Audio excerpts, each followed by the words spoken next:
రాజ్యసభ దూరమైంది నిజంగానే బీజేపీ గింత కుట్రపూరితంగా వ్యవహరిస్తుందా అనేసి కాంగ్రెస్ పార్టీ వాళ్ళు మాట్లాడుతుంటే తర్వాత బీజేపీ వాళ్ళు ఏమంటారు, అదే కాంగ్రెస్ పార్టీలో కదా మాకు లీక్ ఇచ్చింది అని వాళ్ళు మాట్లాడారు. ఏది అయినప్పటికీ ఈ కేసు 2022లోనో 21లో నుంచి మొదలైతే దాని తర్వాత నుంచి ఇక్కడ ఏఐసిసి దూతగా వచ్చిన మీనాక్షి నటరాజన్ దృష్టికి తీసుకుపోయారు. ముఖ్యమంత్రి రేవంత్ రెడ్డి అప్పుడు ఆయన పీసీసీ ప్రెసిడెంట్గా ఉన్నప్పుడు దృష్టికి తీసుకొచ్చారు. దాని తర్వాత ఇప్పుడున్న పీసీసీ ప్రెసిడెంట్ దృష్టికి తీసుకొచ్చారు. ఇన్ని జరుగుతున్నా కూడా ఎవరైతే బాధితురాలు ఉందో, ఏది లైంగిక కుంభం శివకుమార్ అంటే ఏదో ఉంది కదా, ఆయన లైంగిక వేధింపులను ఈ విధంగా టార్చర్ చేస్తున్నాడని చెప్పేసి నేను ఎంతమందికి చెప్పినా కూడా ఎవరు పట్టించుకోలేదని చెప్పేసి ఆమె పదే పదే చెప్పినప్పటికీ కూడా ఆమెని తేలికగా తీసి పారేసిరు. ఆమెనే పార్టీ వ్యవహారాల్లో పక్కన ఉండమని చెప్పిరు. ఇక ఈ విషయమై ఏఐసిసి దూతగా వచ్చిన మీనాక్షి నటరాజన్ అరే ఒక మహిళన్నా అంటే సాటి మహిళగా నా పరిస్థితిని అర్థం చేసుకొని కనీసము దీనికి ఏమన్నా ఒక సమస్యకు పరిష్కారం చూపుతుందేమనే ఆశతోటి ఆ బాధితురాలు ఎవరైతే వచ్చి ఈమె దగ్గర మొరపెట్టుకుందో, లేదు ఆయనను సస్పెండ్ చేసినామని చెప్పిందట. సో ఆయనను సస్పెండ్ చేస్తే మరి పార్టీ కార్యక్రమాల్లో ఏ విధంగా పాల్గొంటాడు అని చెప్పేసి మాకు చెప్పిన తర్వాత కూడా ఈమె ఎందుకు పట్టించుకోలేదు అని చెప్పేసి ఆమె ఒక ప్రైవేట్ పిటిషన్ని ఆమె ముందుకు మూవ్ చేసింది.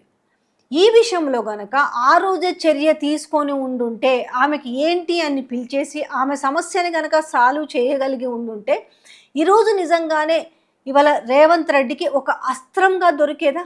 అంటే మీనాక్షి నటరాజన్ వరకు సమస్యలు పోయినా కూడా సమస్యలకు ఎలాంటి పరిష్కారం లభించలేదు అనడానికి ఇదొక ఉదాహరణ కూడా కనిపిస్తుంది కదా.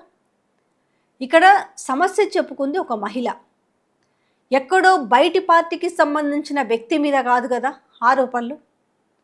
అదే పార్టీలో ఆమె ఆ పార్టీలోనే ఉంది. ఎవరైతే లైంగిక వేధింపులకు పాల్పడ్డాడు అనే ఆరోపణ ఉందో ఆ వ్యక్తి కూడా అందులోనే ఉన్నాడు కదా. అలాంటప్పుడు గనక అది ఆదిలోనే దాన్ని గనక అంతం చేయగలిగితే ఈరోజు నిజంగానే ఈ అవకాశము ఈరోజు ఇటు కాంగ్రెస్ పార్టీ ద్వారా లీక్ అయ్యి ఇది బీజేపీ వాళ్ళకు లీక్ ఇచ్చి ఈరోజు రాజ్యసభకి దూరం అయ్యే అవకాశం ఉండునా? ఓకే, మధ్యప్రదేశ్ నుంచి కాకపోతే తెలంగాణ నుంచి కూడా ఆమె రాజ్యసభ అవుతుండొచ్చు, అది వేమ్ నరేందర్ సీటుకి ఎసరబెట్టి ఉండొచ్చు, ఇవన్నీ జరిగి ఉండొచ్చు. కానీ ఇది గనక ఈమె దృష్టికి వచ్చినప్పుడు గనక దీని గనక ఒక సమస్యకు రూపకల్పన మీన్స్ అనంటే దాన్ని గనక క్లోజ్ చేయగలిగి ఉండుంటే ఈరోజు మీనాక్షి నటరాజన్కి ఈ విధమైన పరిస్థితి వచ్చుండేదా? రేవంత్ రెడ్డికి ఇలాంటి అవకాశం వచ్చిండేదా? ఈ కేసుకు సంబంధించిన లీకులు తీసుకుపోయి బీజేపీ వాళ్ళకు ఇచ్చే అవకాశం ఉండేదా అనే విషయం కూడా ఇప్పుడు కాంగ్రెస్ పార్టీలో ఉన్న మహిళలు మాట్లాడుకుంటున్నారు. అంటే తెరపైకి ఇంతకుముందు కూడా గతంలో చాలా విషయాలు వచ్చినాయి. కాంగ్రెస్ మహిళా విభాగం నుంచి లోపట ఏ రకమైన టార్చర్లు పెడుతున్నారు, పదవుల కోసం ఏ రకమైన ఇష్యూలు జరుగుతున్నాయనేసి.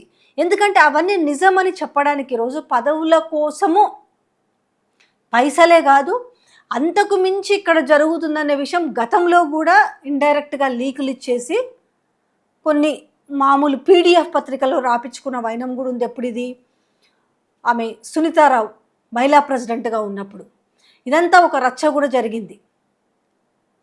కానీ ఇప్పుడు అదే విషయాన్ని బలపరుస్తూ షబ్బీర్ అలీ ఆడియో లీకులు అయితే అర్థమైంది కదా. ఏకంగా పదవులు పీసీసీ చీఫ్ కానీ మరొకరు కానీ పైసలకే కాకుండా డాష్ కూడా చేసి అక్కడ పదవులు ఇస్తున్నారు అనే విషయం కూడా బయటకు వచ్చిందంటే లోపట ఏం జరుగుతుంది అనేది ఒక్కొక్కటైతే ఇప్పుడు బయటపడుతుంది. బట్ ఇప్పుడు ఆయన మాత్రము నా షోకాజ్ నోటీసులు ఇవ్వగానే నాది కాదా వాయిస్ అంటారు, కానీ స్పష్టంగా అర్థమవుతుంది అది షబ్బీర్ అలీ వాయిస్ అని. అయితే లోపట ఏ రకమైన సమస్యలు ఉన్నాయి ఈరోజు కాంగ్రెస్ పార్టీలో, ఏ రకంగా మహిళలకు లోపట జరుగుతున్న అన్యాయం ఏంది అనేది ఆ బాధితురాలు చిన్నదే కావచ్చు, ఏమవుతుందిలే ఇది ఆమె నేను రాహుల్ గాంధీకి కూడా లేఖ రాశానని చెప్పింది. బహుశా మరి ఇది రాహుల్ గాంధీ వరకు అప్పుడు చేరిందా లేదో తెలియదు, కానీ ఈరోజు ఏదో ఒక చిన్న విషయం అని కొట్టిపారేసిన విషయమే ఈరోజు దేశవ్యాప్తంగా వార్త అయింది. ఇప్పుడైతే రాహుల్ గాంధీ దృష్టికి వచ్చి ఉంటుంది కదా, కనీసం ఇప్పుడన్నా పరిస్థితులను అవగాహన చేసుకున్నారే. చిన్నది అని వదిలేస్తే ఈరోజు కాంగ్రెస్ పార్టీకి ఒక రాజ్యసభ దూరం అయిపోయింది కదా. సో ఒక్క చిన్న ఇష్యూనే ఈరోజు ఇంతమంది మెడకు ఉచ్చు బిగుస్తుందని చెప్పాలి.